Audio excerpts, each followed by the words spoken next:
So this is interesting. Our new offensive line coach is not going to have run game coordinator next to his name like Frank Pollock did.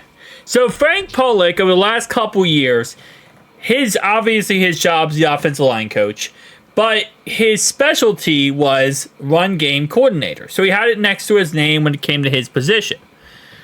It looks like that's not going to be the case with Peters, our brand new offensive line coach. What he said was, that is not the title, but that's something we're going to collectively do as a staff. I'm looking forward to collaborating with the rest of the offensive coaches. So instead of it being on one man like it was with Frank Pollock, it's now going to be a collective thing. Everyone's on the offensive staff's going to work together to be the run game coordinator, which is definitely a different idea. Pollock was ultimately unable to put together a run scheme that meshed with the pass game, so I'll be interested to see how this ends up turning out. Again, listen, going into this, I am keeping the most open mind humanly possible.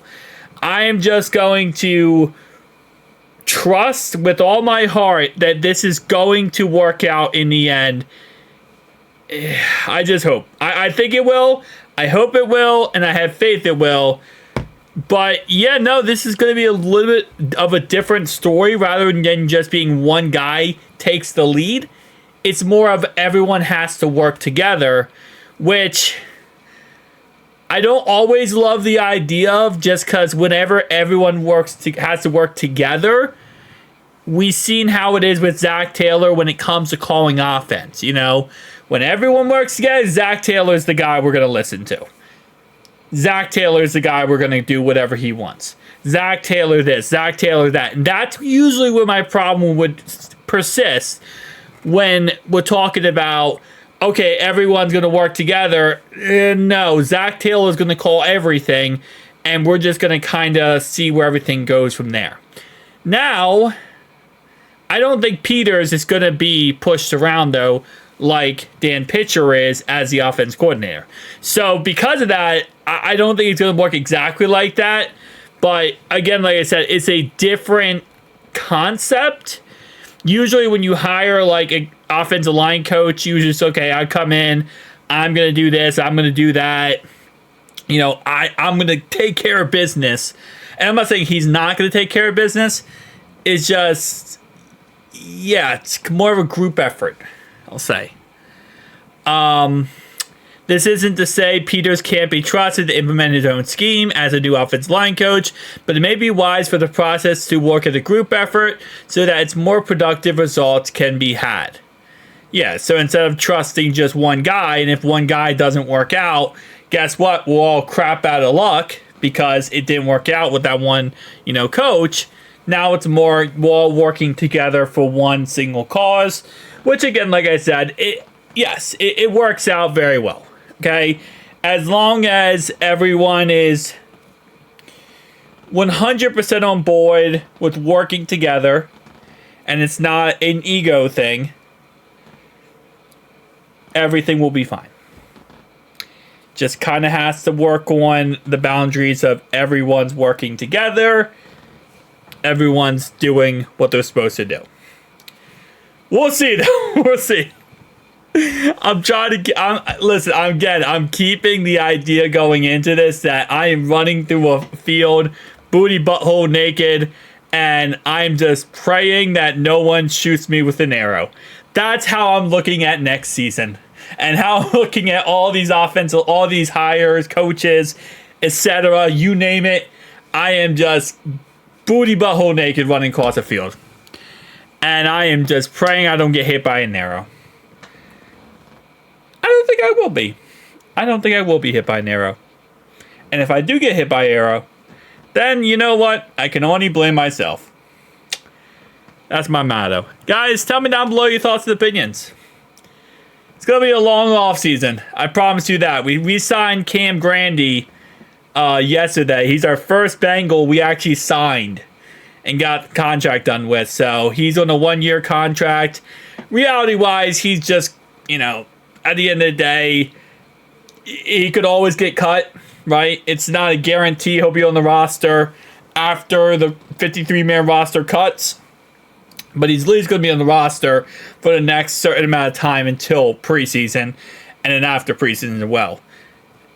We have a designated amount of players that are designated to get signed to future contracts. He was one of the guys on the list, so we're going to see all those guys get signed first before we see the whole T. Higgins situation get figured out.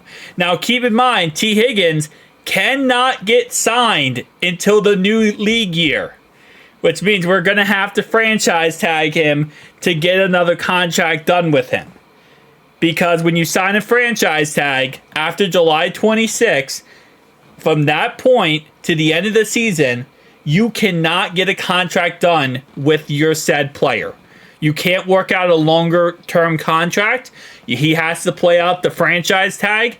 And then after that, once a new league year hits, then he can go ahead and either you franchise tag him in February or he hits free agency. So we're going to have to franchise tag him in February. We're going to have to no matter what. And then we have, again, till July 26th this year to get a contract worked out with him. So it's a fun time. That's kind of how we have to do it and how we have to go about things. So T. Higgins, I know a lot of people are going to ask, he is not getting a contract no time soon.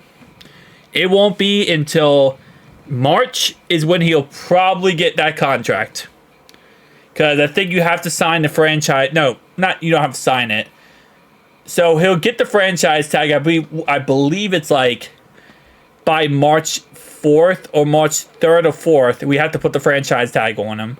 There's like a time period. I think it's the end of February, early March.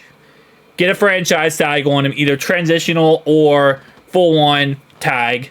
Transitional, by the way, if you don't know, it's less money per year, but it's someone has to give us 2 first-round draft picks in order to talk to him and negotiate a contract with him, and we always have a chance to match that and say, nope, we want the guy back.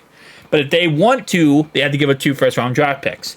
And then obviously exclusive would be we give you the top 5, the average of the top 5 dollars at your position. So, top 5 players, wide receivers, who getting paid the most, divided by 5, add it all up, divided by 5, and that's how much he would get paid for that franchise tag. So, tell me down below your thoughts, opinions.